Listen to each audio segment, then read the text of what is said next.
The following is a presentation of Muddy River News.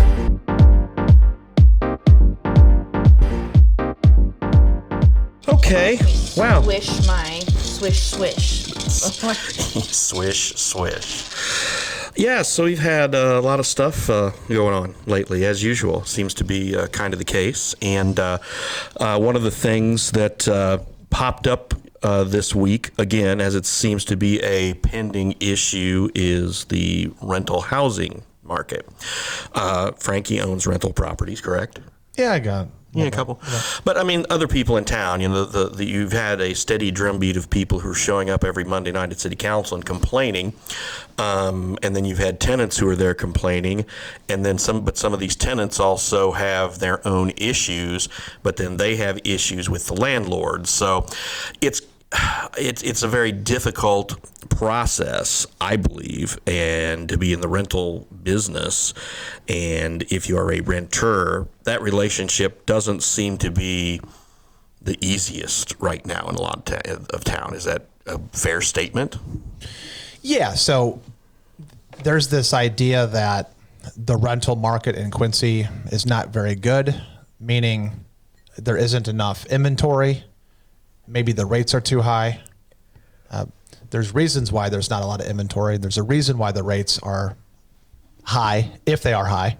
But we have to talk about what landlords expect, what tenants expect, and what the city expects. These are all mostly the same, mostly all of the same expectations, except I guess you could say that some of the landlords in town maybe are not doing what they need to do on an individual basis to make sure that their properties are kept up. So the question is, what is the base level of quality that is needed for a good rental? Is there something that is in place with the city that says that? No, Not yet. They've tried, but it didn't go through when that attempt was made last year, and it really did. It really kind of fell through. But there's a base of something, right? Like you can't have, there for is. example, a gas leak. Right. Yes. Right. Well, You have to have running water. Yes. That's a legal issue. Yes. Like that's just, yeah. So one thing though, so Bob, before I talk about what the city says they want, and I'll just come out and say that whenever, you know the whole idea of one bad apple spoils the bunch. Yeah. That is kind of what's happening. So for example, On both sides, renters and landlords, probably. Yes. Oh, sure. But the city doesn't want to offend anybody, and they want to do the right thing. And the problem, though, is this idea of equal attention to all of the different landlords and keep everything the same across the board. So good landlords don't necessarily have a problem. Okay. Well, they won't have necessarily a problem with keeping their units up to spec. But I will say this is truly when you get all of the rental units in a list, and really, if you have a big spreadsheet of them, start with the lowest incomes and go and do walkthroughs up to, say, $600 a month and start there. But what happens is you get people who have $1,300 rentals, $900 rentals, $850. There's nothing wrong with these units, but the landlords have to take time off of work and go deal with these regulations. And because they don't want to attack or target certain, slumlords. They don't want to single them out. But it's a business, is it not? Like anybody knows when you go into this as a property owner that there are going to be times where you have to take off work to, my husband's tenant, we have to take off work to go fix the toilet because the toilet's running. You know what I'm saying? Like, it's like, you knew ahead of time going into this that you're going to have to, it's a job. It is what it is. It's a job. So, like, I feel like, also, if good landlords don't have a problem with these things, then why is this base thing a problem? Trust. What do you mean? So why couldn't, like, a base line of these are human livable conditions, why is that a problem? It's kind of like this. If I ask somebody, do you believe in human rights? And that person goes, of course. Says, okay, so do you think transportation is a human right? And you go, It's called walking. well, so there's this idea where just because something is called what it's called, it doesn't mean that it is what it is. So we can all agree that you can say, generically speaking, that people deserve good base level housing. But then when you actually put that into practice about what that means, all of a sudden good landlords are all of a sudden they feel like the possibility of them shelling out extra cash, maybe hundreds, thousands of dollars that they would normally not have done but for to bring what? up the code. What's the code is what I'm asking. We don't know. I don't know what the code is.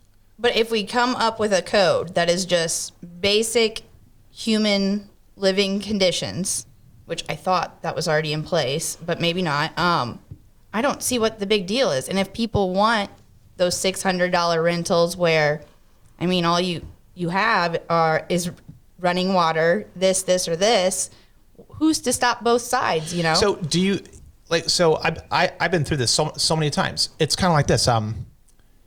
When you're rebuilding an apartment, do you think you absolutely have to have fire code X, 3/4 inch, double-sided drywall on both sides of the wall, or not?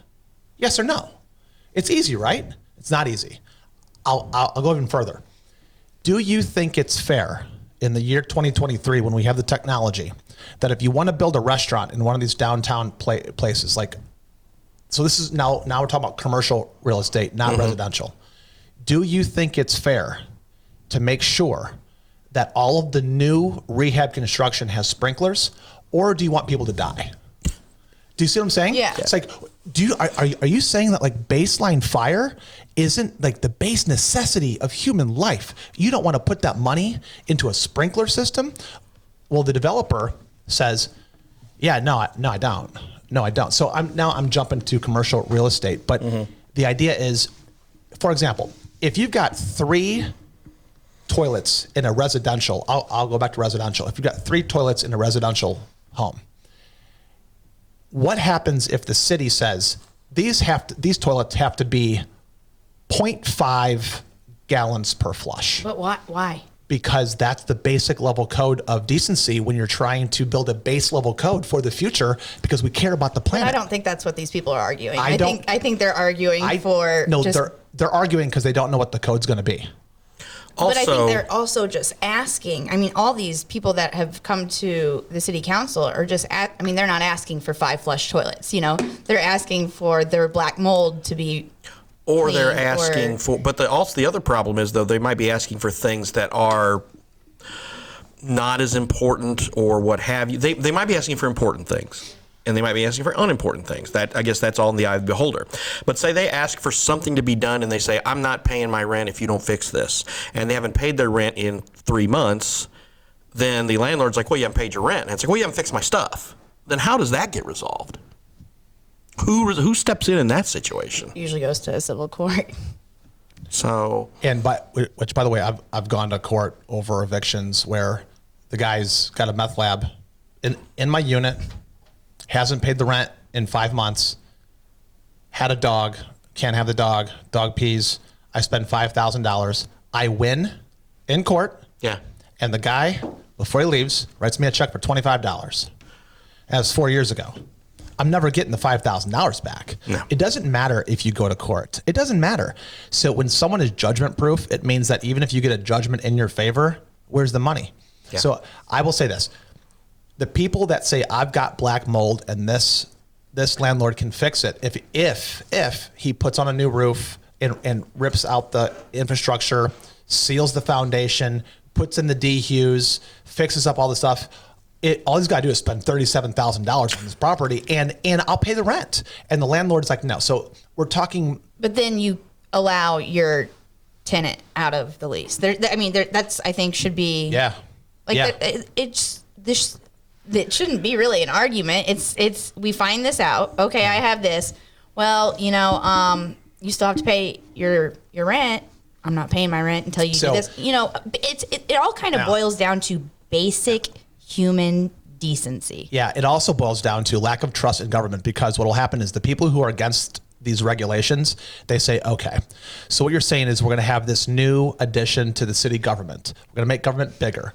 Taxes have to go up because they have to pay for the staff to go do these things. Why aren't the property owners paying that? Yeah. They should be the ones paying that, honestly. So I don't know. They should be. It's part of a business. The business that you chose to do. That should be on there. The paying for all of this stuff should be on the property owners, shouldn't it? Paying for the city program? Yes. Yeah. They're the ones making the money off the people paying the rent. It's not a charity. Okay, so it should. In some cases it can be, but again, boils down to basic human decency. Like we don't. This is a business. It may just be a coincidence that my units are way above board. Okay, just because I just don't want to have a bad quality product. Mm-hmm. So let's just assume that the taxpayers don't. By the way, I'm not against what you're right. both saying, but let's play this out. The city has a forced ensemble of a program. All the landlords have to pay into it. All landlords, right? Or just property owners? All landlords? All landlords. If you own rental property, you pay into it. Do you have to have a license?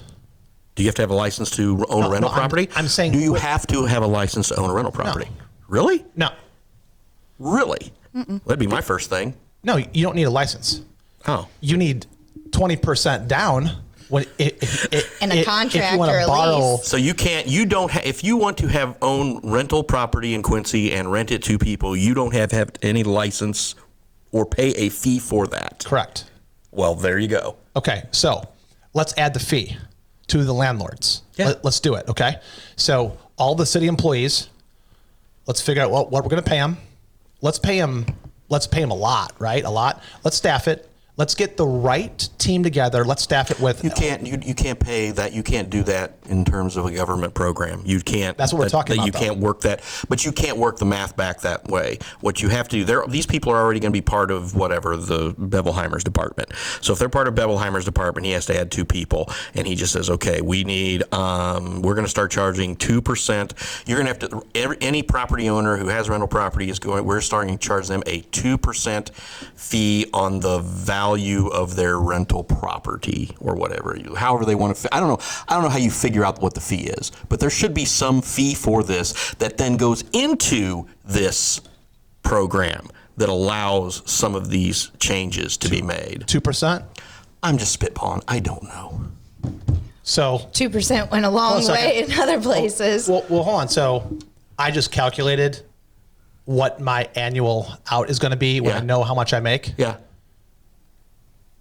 My rent, the people that are renting in this town, I just did the quick math on 2%, which, you might lower it to 1.5% or 1% or 0.5%. You may lower it. I don't know. That's why I just threw the number out there. I'll just tell you, if that happens, all the people who are whining and crying about the rent's too high, it's going to go up. They can't whine and cry anymore, right? It's going to go up. They can. So this is what happens. If you make the government bigger, the rents will go up. And you will get a lot more human decency by the force of law. You will use force to drive prices up. But I just can't believe that you've got a system where you already have to have someone has to inspect these properties already.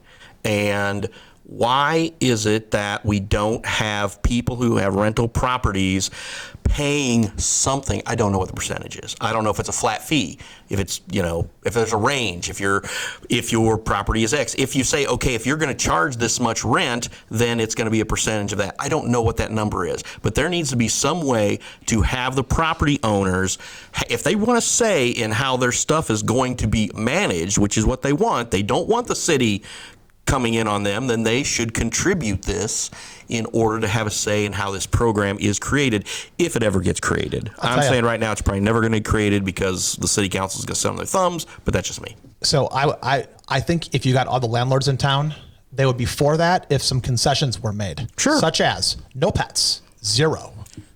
No, hold on. You think that is like a serious thing. That's serious. But isn't it a free market? Can't the Unless landlord it's a decide? It's that's not, what we're talking about, though. Every time you jam fees and licenses, it lessens the integrity of the free market. So the tenant has to pay a fee if they want a dog. Yeah, in there. why is that a problem? If it's up for, like, if the landlord decides. But the landlord should be able to decide, number one, if there's pets or no pets, unless it's a service, unless it's a, Totally agree. can the landlord just take whatever the total fee is and multiply it by a reasonable multiplier, say of like 2.5 or 3, and that's what the fee is for the non-refundable pet I think deposit? it's the landlord's Sure. decision on what the pet deposit is. It's ultimately up to the landlord when it comes to the pet. Right. I'm just saying, but yes, I totally agree. Though, if there is any kind of license or fee that the city is going to extract from property owners, from rental property owners, yeah, the tenants are going to pay part of that. Okay. Absolutely. Okay. Well, They have everything to. always gets passed down to the customer. Yeah, All I'm not taxes saying get passed I'm not down saying to it's the an customer. unfunded mandate. I'm saying, okay, so you're gonna, if the fee ends up being $15, whatever, then okay, rent's gonna go up 12, whatever.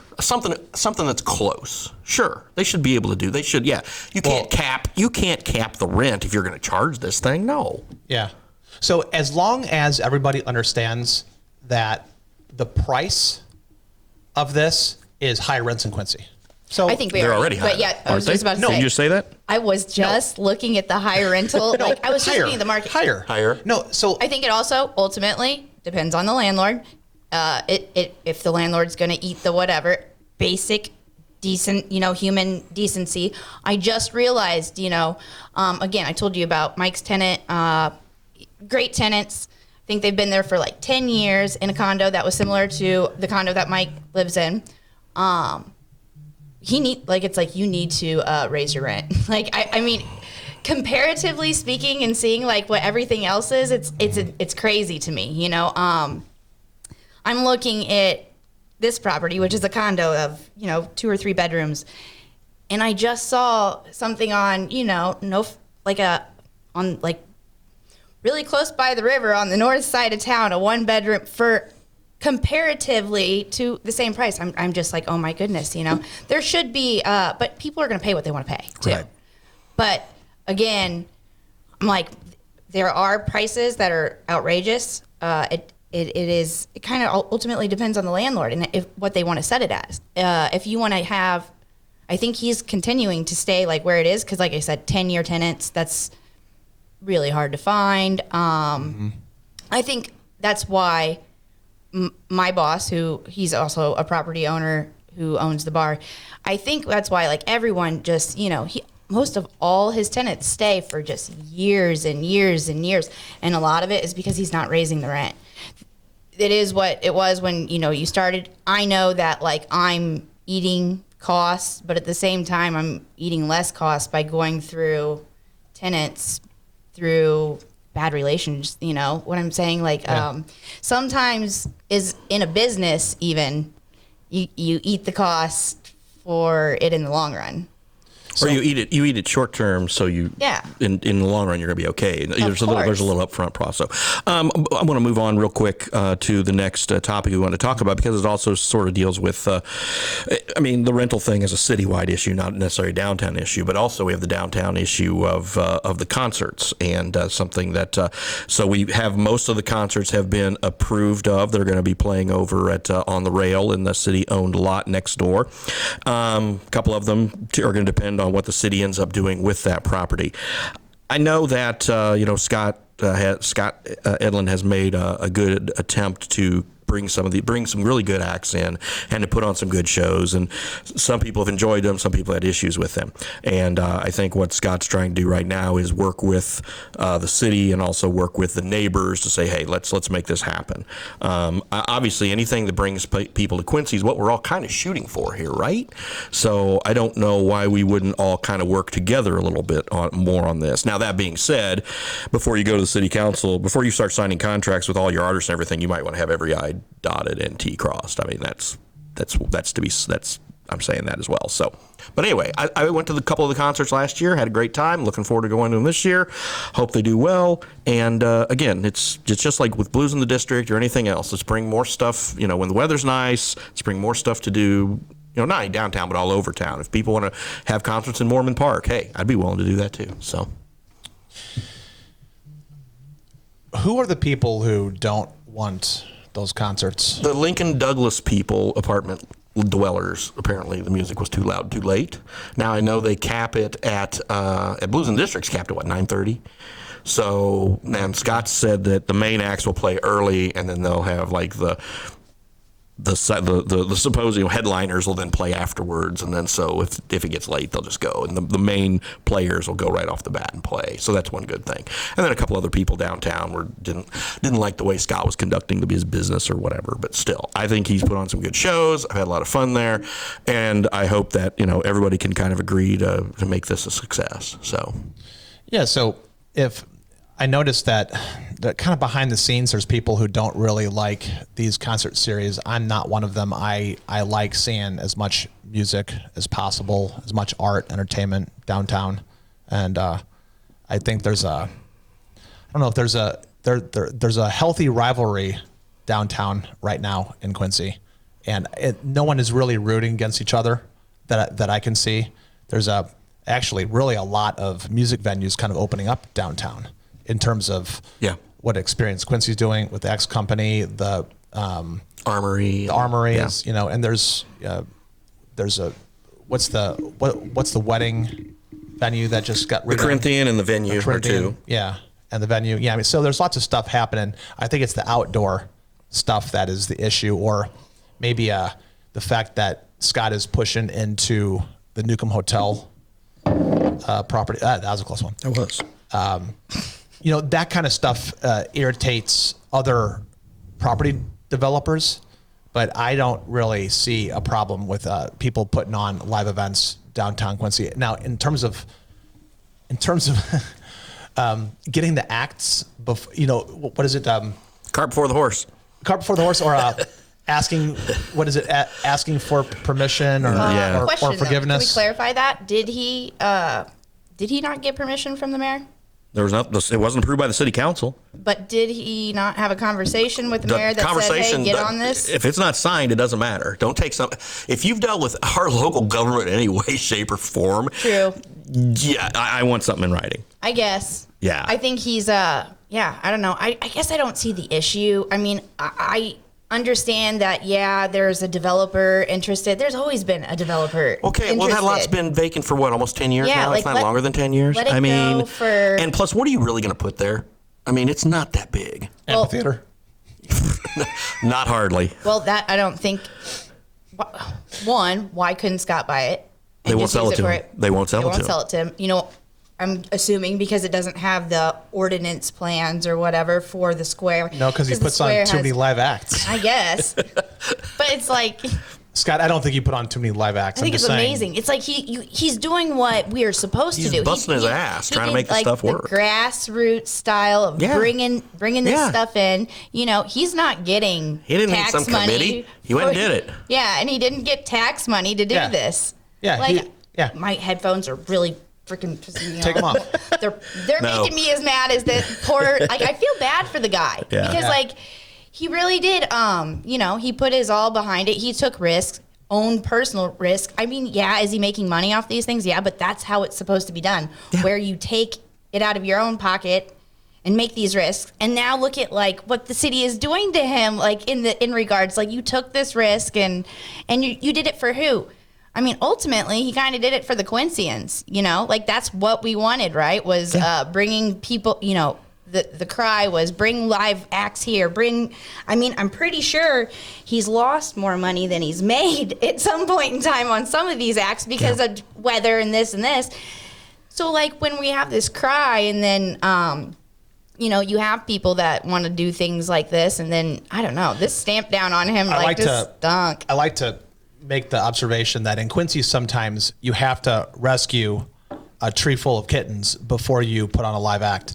You have to show that your altruistic nature. You have to show how good of a guy you are before you take a risk. Sometimes in the back doors of what I hear people say about these kinds of things, it is why doesn't he do it like this? Why doesn't he do this? Why doesn't so-and-so? Why does it? I mean, it's a lot of chitter chatter about the way that somebody isn't doing it the way that they think it should be done. And quite honestly, I applaud anybody downtown Quincy and other places too, but downtown Quincy is kind of where I think stuff needs to really push, and the fact that he's pushing the edge, and yeah, I mean, if he's booking, did he book a big Downtown Quincy isn't really helping him though.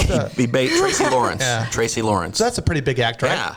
And is that event has not been okayed by the city yet? No. Correct? No. So it's possible. So, but the first 3 acts out of the 5, the first 3 events have been approved. So the reason why the next 2 haven't been approved, I don't know if that's politics or if that's, I mean, we need to Politics discuss in downtown Quincy, or like, it's kind of like this ghost developer that won't show his face or her face about, there's someone. I'll tell you what, though, I guarantee you, once we figure out who it is, that we'll find out that, they have ties with people in the city this way or that way. Yeah, it's like, oh, it's Guaranteed. that guy. Now I know why there was so much pushback against this. Somebody knows somebody. I mean, ultimately, it doesn't make sense to me why you wouldn't push it back just for the sake of. Do you and then the other think the thing, city should have just okayed all 5 instead of Absolutely. just the Oh first 3? yeah, Yes. This is a really bad No doubt look about on their it. part, in my opinion. Right. And to tell him, and to turn and tell him that,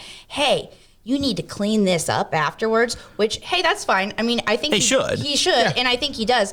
But we're not talking about the fact that it's supposed to be clean in the first place, and that we have tax dollars that are generated towards that. But also Blues has volunteer groups who come in and clean up the park Afterwards. Blues. Yeah. Yes. I think that's the way it should be done. That's totally should be done that way. But like we're pushing and pushing and pushing at him, but we're not pushing at the fact that this was supposed to be clean in the first place. Yeah. It's all about who you know. A lot of the leaders in Quincy, whether you like them or not, and by the way, somebody who puts on a show like this and puts on events like that person is a leader. Okay. And I don't know Scott. Yeah.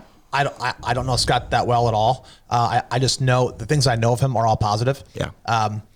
But it seems to me that whenever I talk to leaders in Quincy, sometimes when we're sitting back talking about it, they say to themselves, why do I even do this for this town? Yeah. Why do I try so hard? Every time I stand up and someone says, we want Quincy to be better, we want to think more growth oriented, and then someone is kicking me, like, making it difficult. Growth in Quincy is harder than it should be. And this is a good example of it. Now, I do understand the people who are in bed by 8 p.m. Right. in the Lincoln Douglas apartments. I can see why they don't like some of this. But it's a guy who is pushing the envelope and bringing stuff to Quincy. So let's go. Well, also, I think if Scott had an extra $9 or $10 million, maybe he could just build his own facility. But, apparently that's what the school district's doing. Not for entertainment purposes, mind you. Real quick, though, whoever gets that lot, you do realize, I'm assuming whoever the developer that gets that lot is going to get, you would know, because you know this more than I do, but it is this area where they're going to get TIF money. They're going to get development money. They're going to get all this money. And this is kind of going towards whoever's developing this, but who are they developing it for? Is this going to be something that is an amphitheater for all of Quincy, or is this On that lot? Huh? On that lot? I'm being a little facetious okay, here. I was going to say, it's the size of a postage stamp. My point that I'm trying to make is one individual versus a community. Like, why are we fighting? I don't know. The happiness of the community, I think, should come before this individual who is developing their property, which was sold for what, $96,000 or something is what they were asking for it. It hasn't been sold yet. Okay, again, but it's been on the market for however long, A long just time. sitting there. Yeah. There's been multiple bidders. Well, have they actually been serious, or have they just looked at it and said, "Oh my God, this isn't going to work," or has the city nixed their plans? I think, you have to has been all of that. bring plans. The city, I am not sitting. I'm kind of talking out of school when I'm talking about what the city is doing behind closed doors, because I don't know. But I know there's been some bids put out there, but to your point, Brittany, the idea, this idea of self-interest versus a more altruistic feeling is what you're talking about. And I think that And the money that's going towards it's kind of like the money. So that's like big players going in and they're like, okay, I'm going to spend $10 million, but I want you to help me. Mm-hmm. So give me 500,000 out of TIF, something like that. Right. So then, or other tax incentives too, not just TIF. I think just like developer, I don't know. Or food and beverage. Sure, whatever. Just take whatever. Yeah, take whatever you want. From us, give it to them. Yeah. And then also take our concerts too. Yeah. But whoever buys that lot probably needs to do something good for themselves, and then by extension, doing something good for the town of Quincy, or that in reverse, right? Because whenever you do, because no matter what, you can't get away from the self-interest point of this. Right. It's somebody's going to buy it for business, right. And that's understandable. But again, the city has certain parameters. It's got to look a certain way. You can't just throw whatever up there. Mm-hmm. Not like you can slap a C-store there. I mean, they're not going to let that happen. So, but anyway, let's go ahead and move on to the next subject while we have a little bit of time. I was at the Quincy School Board meeting on Wednesday night, and the bus barn project got a lot more expensive since the last time that we'd written anything about it, because the school district decided, well, we're going to take our transportation department and our maintenance department and our IT department. We're going to move them all out there under one big happy roof. But now it's going to cost $7 million for a new building on top of the $2.1 million we already spent on the property. So it's a lot of money to put some buses in a garage. Well, not when you compare it to the $4 million roundabout. That's cheap. Okay, so what's cheap and what's expensive? Is the roundabout expensive, or is the Quincy bus or is the bus barn cheap? Which is it? So let's be serious. So if you quoted anything, if you got any proposals before 2020, before 2020, and then you're trying to do it now, okay, it's going to be more expensive, 30% more expensive. That's what Richard McGinnis said. Because the inflation rate's 30%, not 8.9. 30%. What is your opinion on how much a bus barn should cost? So the Shirelings sold that building, right? Yes. And they developed that building, did a great job. Indoor soccer in Quincy is functionally dead. Yeah, and no place to do it. For Quincy being a soccer town, I'm gonna start crying about this right now. Mela might not be too happy about it either.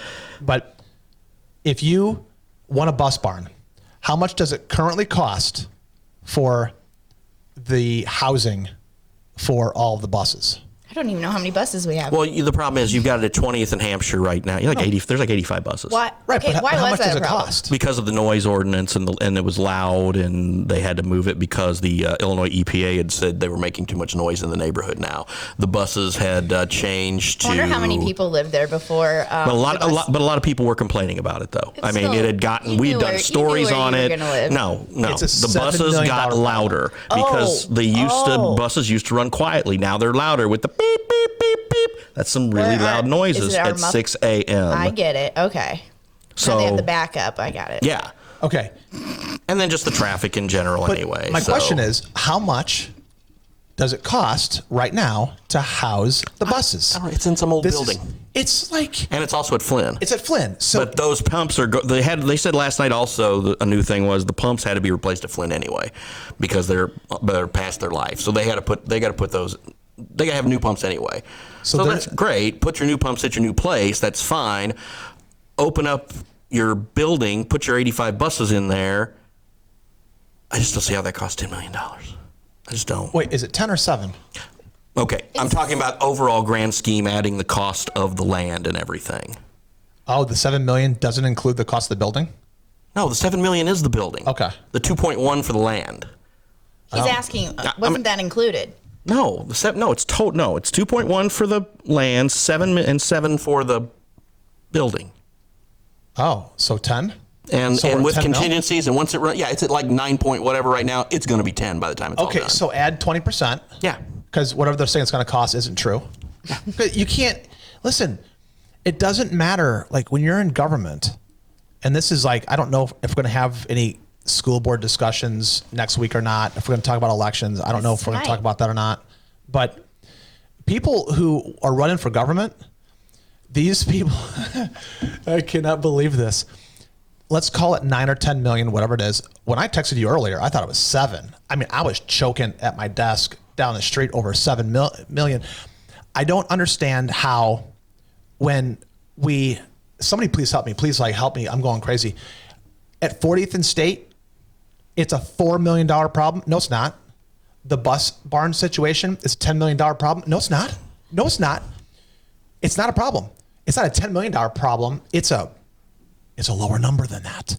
It's it is incredible what people are doing. When you say the school is going to cost a certain amount of money, no, it's not. It's never right. You can never get a straight answer out of anybody. And the costs go up and up and up. Listen, our 6th Street project, our original 6th Street project, and I don't want to shoot a hole in this thing because it's already passed, it's already good, and it's good for Quincy. It is. It's amazing. That every time, as a person who was invested in that property and a person who signed on early and pushed for it, the original cost of that project wasn't $4 million. When it got to 1.7, I was like, that's kind of crazy. Then I went to 2.2, then 2.7, and I didn't raise the price on those things. I'm not charged the price. These prices go up and up and up. It's out of control. Do they go up after it's been approved, though? Is that kind of the reason why things go up? Something gets approved and then it goes up and up and up. Once you put it, like you said, once you put it in the hands of government, we have then it's just going to go You'll also up have and up change and up. orders when things need to, things aren't built quite right or whatever, and then the contractor, if somebody with said organization says, oh, I think we need to do this differently, that's great. It's going to cost you to fix it, though. Otherwise, just saying, oh, just leave it alone. Engineers, architects, whatever, they all have to have their change orders, and then if they're going to change something, obviously that's going to cost more money. So that also plays into it, too. Yeah, it does. And then with government contracting, where government engineers, particularly, when they're looking for bids, when buyers are looking for bids and looking for logistics and engineering, sometimes they will over-engineer it. So, for example, my company sold a piece of equipment, and it was spec'd down, and it cost $90,000. The state came in and jacked it up to a $400,000 piece of equipment. So a $90,000 piece of equipment became a $400,000 piece of equipment. How? It's not even right, but it goes back to the bus barn. It's this is what I'm relating it to. Right. It's here's what you need, but you could do this and this and this and this and this if you wanted to, and then add 20%. You could do that, and everyone's like, oh yeah, that would be beautiful. That would be so nice. Well, also the other thing that you have to factor in with bus barn, of course, was prevailing wage, which that's a big deal too. Prevailing wage. It's a living wage. It's prevailing wage. That's what it's called. That's what the state calls it. Yeah. When you have a contract, this is obviously a government deal. State schools are part of state government. It's considered that. So yes, you have to pay prevailing wage to the contractors. So they can hire. Moss Construction got the bid. He'll pay his guys prevailing wage. But it was still the cheapest bid. The other bids were like 7.7 and 7.8 million. It was still the cheapest bid. What's the IT aspect of it? The IT department's going to go out there. What does that mean? Like the people who fix the school's computers, they're going to have their offices out there. Well, I mean, they'll probably put their servers out there and do all that stuff as well. All the techie stuff is going to move out there because right now they are in a crappy little basement in the board office. Thought. I mean, yes, they could use. Isn't technology? I mean, I'm not trying to advocate for spending it, but technology is the wave of the future. That right alone. You still have to have a place to put your servers. Well, I'm going to say, isn't that going to just grow and grow and grow? I mean, eventually, aren't these kids going to have to learn from their computers again because we're all going to get locked down or something, Listen, there's never been a time in human history where technology has not been important. The hammer, wheel, fire. Yeah. It's all technology. And now we have new technology, and we keep on... because we're not inventing anything, we're just discovering things. Well, we're probably going to have to house our robots out there and other things. So yeah, ChatGPT is going to do Club Muddy next week too. So or whatever it's called. ChatGPT 4. There you go. They're already on the 4th generation of it. Yeah, they're gonna. Yeah, we'll turn it over to them next week. They're gonna look good and sound so good. Yeah, they're gonna blow us out of the water, Bob. Well, all right, we're gonna all go now and take care of some other stuff. Want to thank. Who sat in this week? You sat in this week. We've been a revolving door lately, so a lot of turnover, but that's okay. So, but anyway, thank you guys for being here, and we'll see you guys next week. Thanks. Bye.